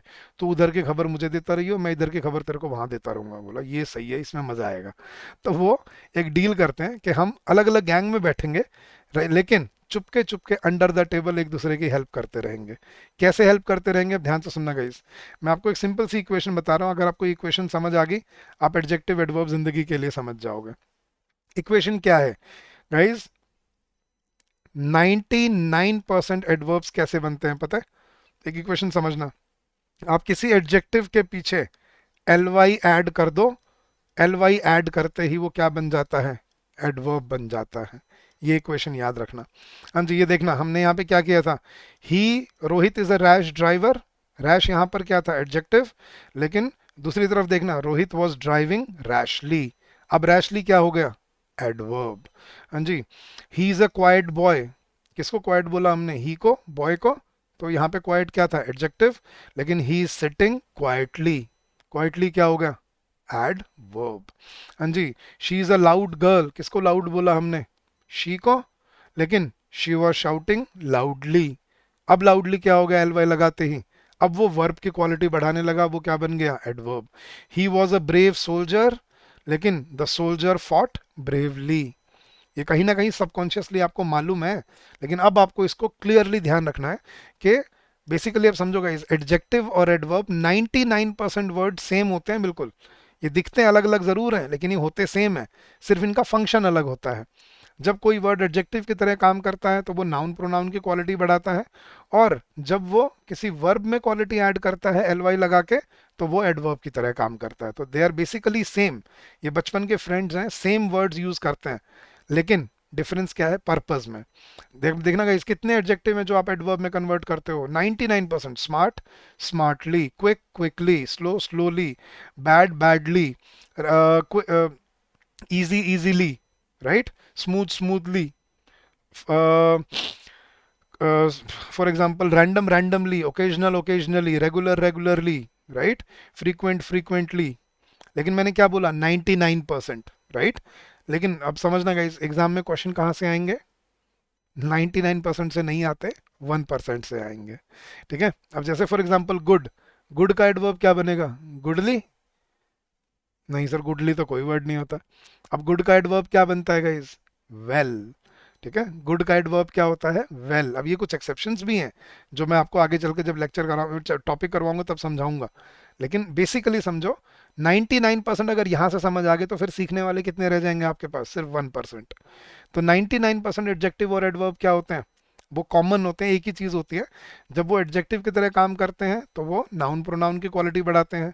Smart, he is a smart boy, ठीक है। और जब वो एल वाई लग जाएगा तो वो क्या बन जाएंगे? एडवर्ब, वो वर्ब की क्वालिटी बढ़ाएंगे, जैसे ही इज वर्किंग स्मार्टली। हाँ जी, he is a nice guy, he always behaves nicely. समझ आ रहा है? फॉर एग्जाम्पल ही, she is a rude lady, she is a rude lady, rude किसको बोला हमने? लेडी को, शी को। तो रूड क्या हुआ? Adjective. And she always talks rudely, अब she always talks rudely, rudely क्या हो गया यहाँ पे? एडवर्ब हो गया, क्योंकि टॉक्स की क्वालिटी बढ़ा रहा है, एक्शन की क्वालिटी बढ़ा रहा है। तो she is a rude lady and she talks rudely.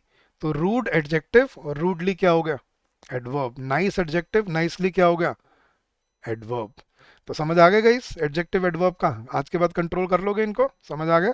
आपको बस ये देखना क्वालिटी किसकी बढ़ा रहा है, नाउन प्रोनाउन की क्वालिटी बढ़ा रहा है तो एडजेक्टिव, वर्ब की क्वालिटी बढ़ा रहा है तो एडवर्ब, और वो एल वाई वाली चीज़ तो आपको समझ आ ही गई है। सही आ गया, ट्विस्ट सही बन गया क्लास में। चलियो जी, और ट्विस्ट भी आ गया। लेकिन टोटल कितने बच्चे थे इस क्लास में? 8 बच्चे थे ना, लेकिन ये तो कितने हुए, ये तो 5 ही हुए, बाकी 3 कहाँ पे है? और सवाल ये है कि वो किसके गैंग में जाएंगे। अब जो 3 बच्चे रह जाते हैं गाइस, अब ये ना, ये शरीफ बच्चे होते हैं, न्यूट्रल होते हैं। ये बोलते हैं कि भाई हम किसी गैंग में नहीं जाएंगे, हमें किसी लफड़े में नहीं पड़ना, हमें रोज प्रिंसिपल ऑफिस के बाहर मुर्गा नहीं बनना, तो हम न्यूट्रल रहेंगे, हम अलग बैठेंगे बीच में सबसे अलग। तो ये 3 बच्चे शरीफ होते हैं, ये कहते हैं हमें किसी गैंग में नहीं जाना, हम अपने अलग से रहेंगे। अब ये 3 शरीफ शरीफ बच्चे कौन थे गाइस, देखना। सबसे पहला शरीफ बच्चा प्रेपोजिशन, ठीक है। मैं आपको अभी यहाँ पे थोड़ा सा मैं आपको लिख के दे रहा हूँ, लेकिन अगर आपको ये पीपीटी इसका पीडीएफ चाहिए तो आपको हमारे टेलीग्राम ग्रुप चैनल पे मिल जाएगा, जिसका लिंक वीडियो के डिस्क्रिप्शन में दिया हुआ है। अभी यहाँ पे मैं थोड़ा एनोटेशन डाल रहा हूँ, आगे मैं एक और स्लाइड में आपको ये सारे दूंगा दोबारा, वहाँ पे आपको क्लियरली दिख जाएंगे ये, तो you don't need to actually make any notes, ये सब आपको लिखा लिखाया मिल जाएगा, ठीक है।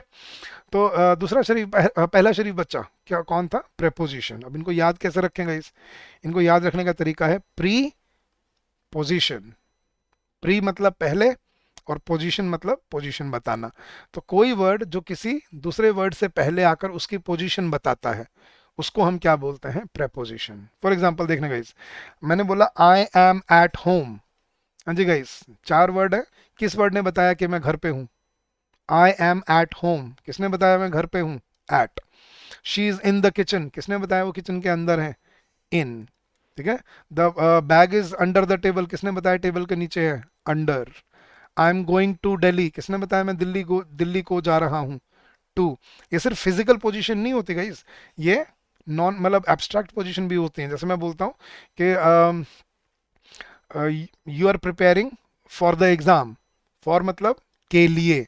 अब वो कोई फिजिकल डायरेक्शन नहीं है, लेकिन आपको एक फिजिकल पोजीशन समझ आ रही है, किसके लिए कर रहे हो काम, एग्जाम के लिए। तो ये जो वर्ड्स होते हैं गाइस जो आप सेंटेंस में यूज करते हो, in, on, at, for, from, by, with, to, aside, beside, under, towards, across, through, beneath, underneath, ये सब क्या होते हैं आपके, प्रेपोजिशंस। और भी बहुत सारे हैं, मैं तो बस जितने ध्यान आए अभी वैसे बताया आपको। तो ये जो वर्ड्स हम यूज करते हैं, ये किसके लिए यूज करते हैं, पोजीशन बताने के लिए। जैसे आई वोक अप एट 6 AM, तो एट का मतलब क्या हुआ, कितने बजे, 6 बजे, तो वो उसकी पोजीशन बता रहा है टाइम की, ठीक है। पोजीशन ऑफ टाइम होता है, पोजीशन ऑफ प्लेस होती है, जैसे I am at home, I am at office, I am at work, ठीक है। या पोजीशन ऑफ डायरेक्शन होती है, जैसे for example I am going to Delhi, I am living for London. तो ये जो वर्ड्स होते हैं इनको हम बोलते हैं प्रेपोजिशन, जो आपको क्या बताते हैं, किसी की पोजीशंस बताते हैं। तो पहला शरीफ बच्चा कौन, प्रेपोजिशन, जो क्या बताते हैं, किसी की पोजीशन बताते हैं। दूसरा शरीफ बच्चा गाइस, सेकंड दूसरा शरीफ बच्चा कौन था, कंजंक्शन। कंजंक्शन क्या होते हैं गाइस, अब समझना, इनको याद रखने की ट्रिक क्या है, इसको भी ऐसे ही याद रखो ब्रेक करके, कंकरेंट जंक्शन।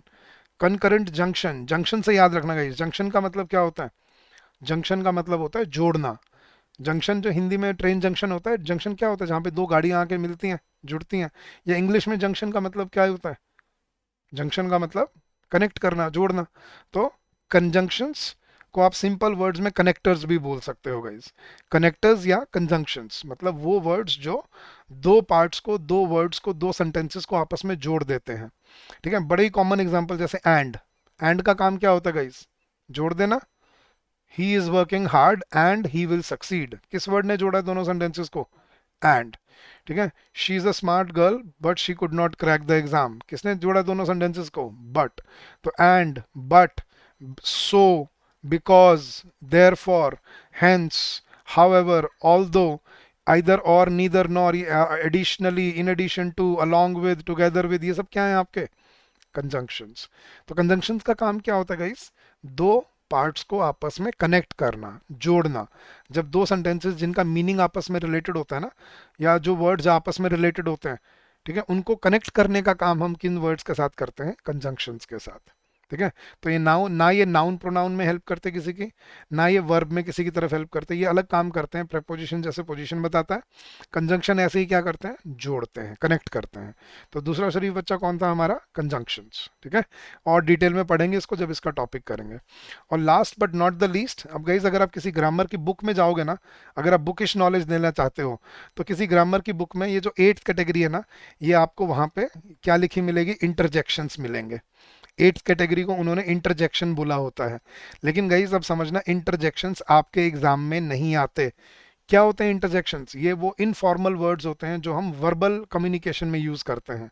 ठीक है, जैसे अलास बोलते हैं, जिनके पीछे साइन ऑफ एक्सक्लेमेशन होता है, ये याद रखो गाइस।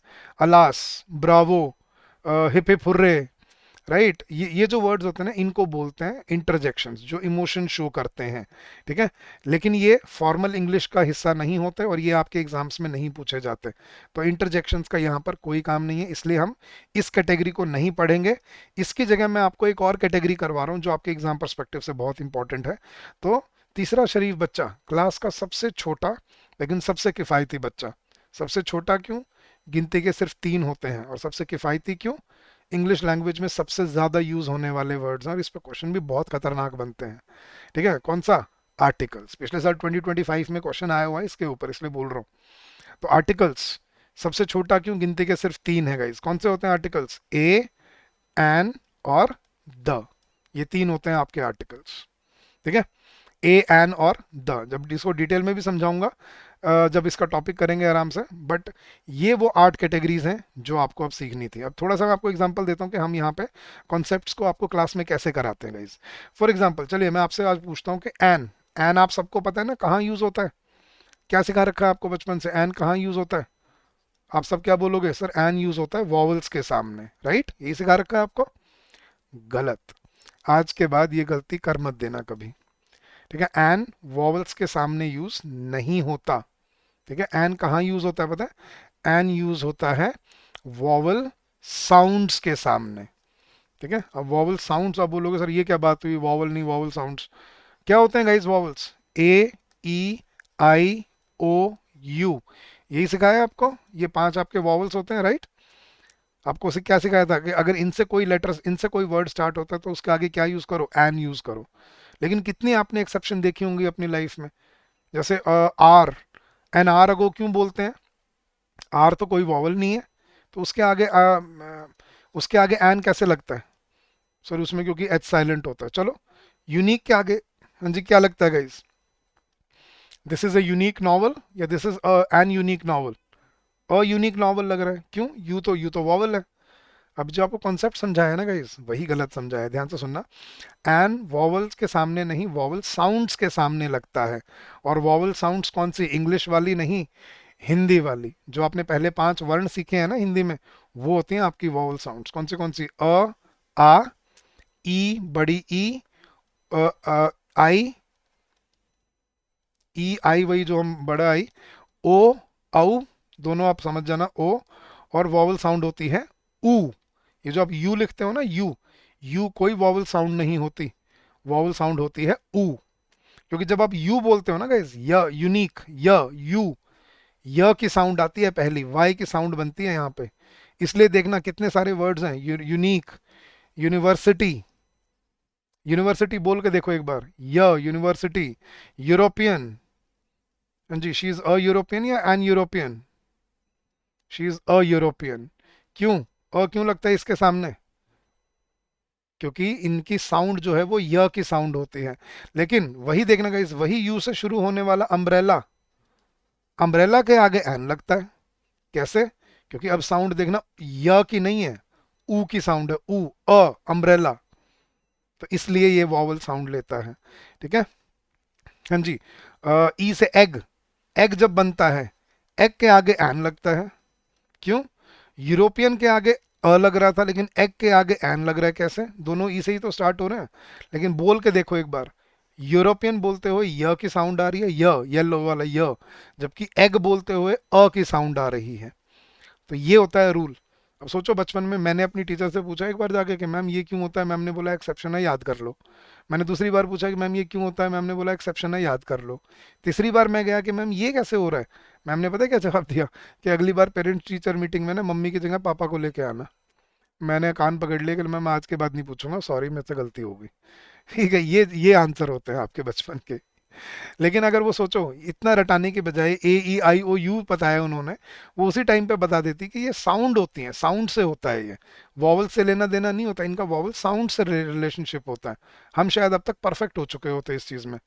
और ऐसे एग्जाम में गलतियां बनती हैं। फॉर एग्जाम्पल एक वर्ड होता है guys, H E I R।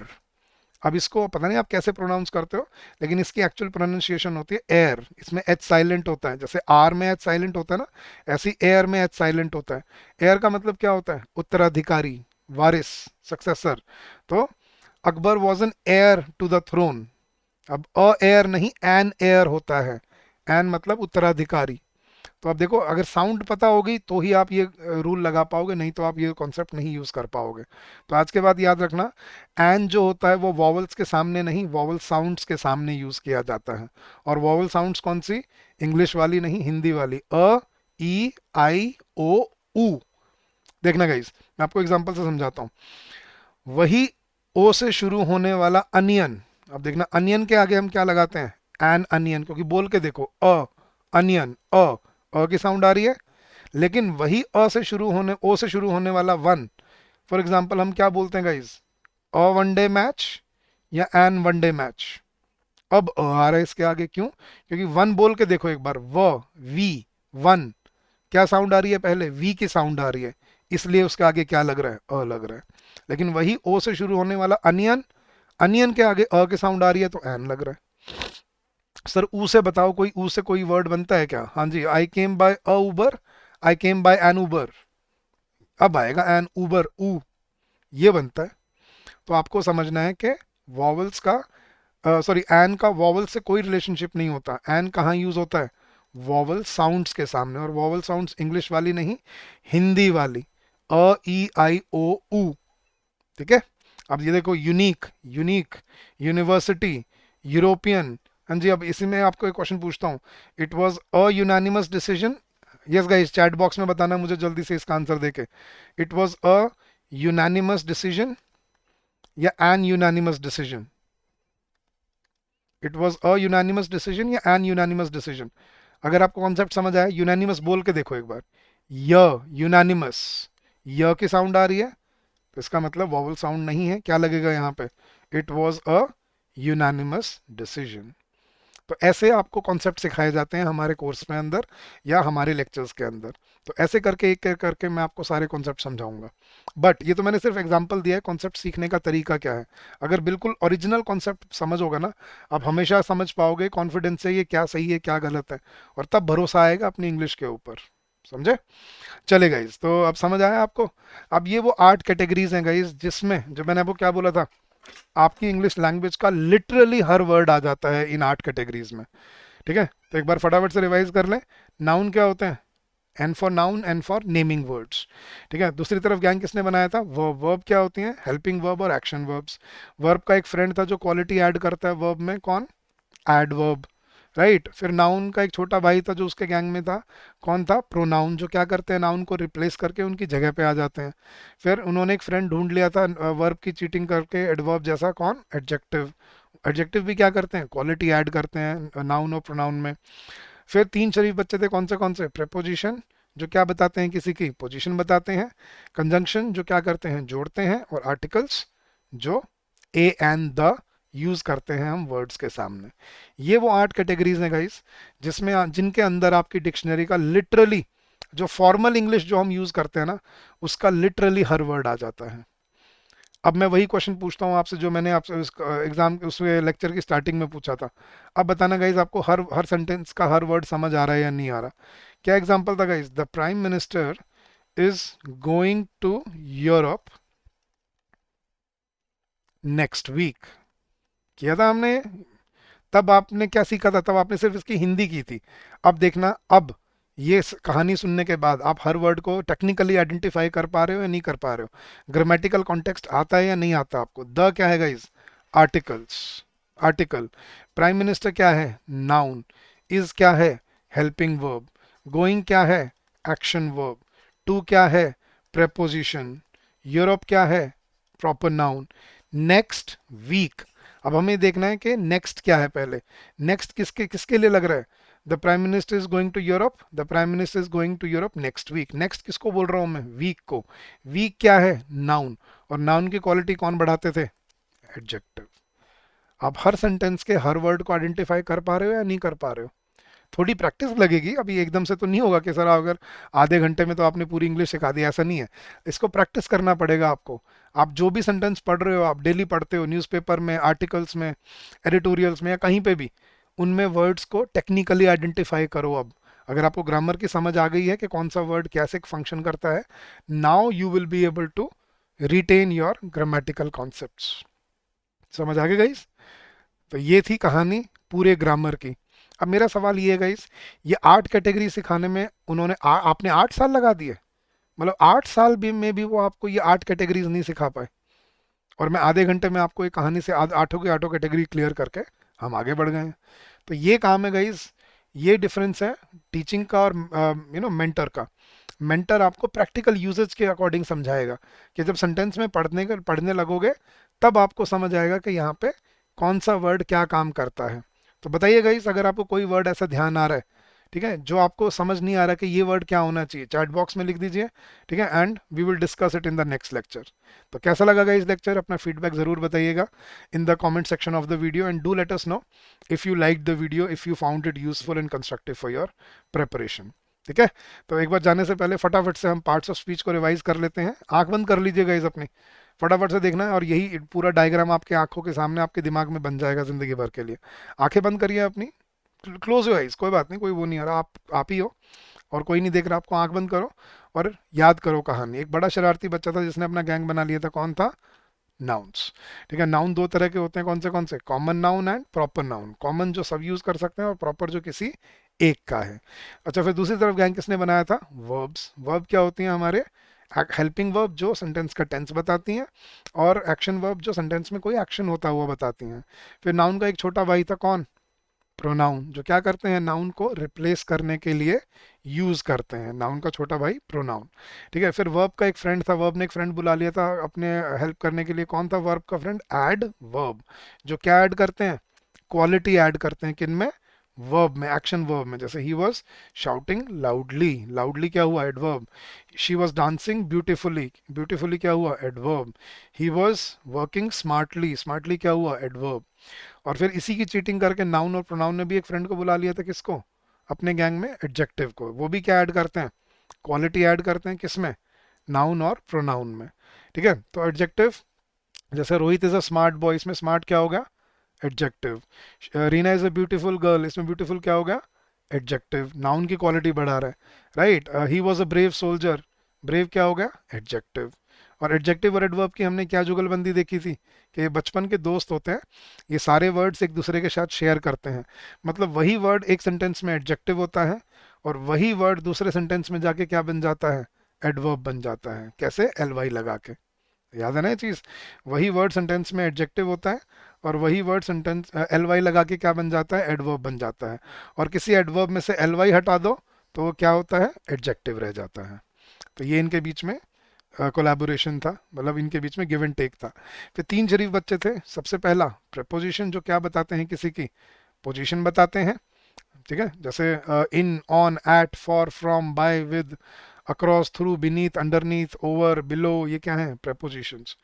दूसरा शरीफ बच्चा कौन? कंजंक्शन, जो क्या करते हैं? जंक्शन करते हैं, जोड़ते हैं, कनेक्ट करते हैं।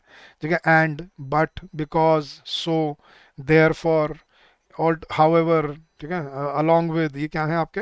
कंजंक्शंस। ठीक है, और लास्ट कैटेगरी जो आपको, वैसे मैंने बोला था बुक्स में आपको क्या मिलेगी? इंटरजेक्शंस मिलेगी, लेकिन क्योंकि वो वर्बल कम्युनिकेशन में यूज होते हैं, फॉर्मल कम्युनिकेशन में यूज नहीं होते, एग्जाम्स में नहीं आते, इसलिए हमने उसको चेंज कर दिया। एक दूसरी कैटेगरी जो आपके एग्जाम के पर्सपेक्टिव से इंपॉर्टेंट है, हमने वो पढ़नी है, और वो कौन से हैं? आर्टिकल्स। क्लास का सबसे छोटा लेकिन सबसे किफ़ायती बच्चा। सबसे छोटा क्यों? गिनती के सिर्फ तीन है, कौन से? ए, एन और द। और एन कहाँ यूज होता है? वॉवल्स के सामने। आज के बाद कोई पूछेगा एन कहाँ यूज होता है, क्या बोलोगे?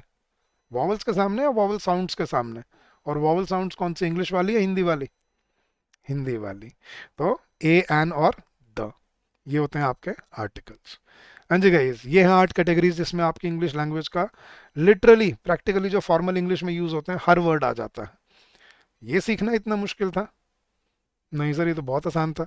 तो अगर 8 सालों की ग्रामर अगर आप आधे घंटे में सीख सकते हैं, तो सोचो अब बाकी आगे की ग्रामर आप कितने टाइम में सीख सकते हो। तो इसलिए कह रहा हूँ गाइस, जुड़े रहिएगा। अगर आपको हमारे कोर्सेज से जुड़ना है तो अब उसके बारे में बता देता हूँ गाइस आपको। गाइस, हमने एक स्पेशल कोर्स लॉन्च किया है आपके लिए, जो 48 आवर्स तक, 2 दिन तक बिल्कुल फ्री ऑफ कॉस्ट है। आपको बस क्या करना है गाइस, आपको अपने ब्राउज़र पे जाना है, और अपने ब्राउज़र पे जाके आपको बस क्या टाइप करना है, edutap.in। आप जैसे ही edutap.in सर्च करेंगे, आप सीधा हमारे लैंडिंग पेज पे आ जाएंगे। ठीक है, आपको बस क्या करना है, आपको अपने ब्राउज़र पे जाना है, और आपके ब्राउज़र पे जाके, अरे कुछ प्रॉब्लम आ रहा है शायद, 2 सेकंड दीजिएगा इस कुछ, हाँ ये आ गया। आपको बस अपने ब्राउज़र पे जाना है और टाइप करना है edutap.in। जैसे ही आप टाइप करेंगे, आप हमारे लैंडिंग पेज पे आ जाएंगे। आपको यहाँ दिखेंगे EPFO कोर्सेज, इस पर क्लिक कीजिए। एंड EPFO कोर्सेज में जैसे आप नीचे आएंगे, आपको आपके स्पेशल कोर्सेज दिखेंगे। ये है हमारा मास्टर कोर्स, जो इस साल के लिए आपके लिए बहुत फंक्शनल होगा। इस कोर्स में आपको सारी concept classes, concept notes, current affairs magazine, solve PYQs, ये सब मिलेंगे आपको। Practice session, previous year question, right. अरे क्या हो गया?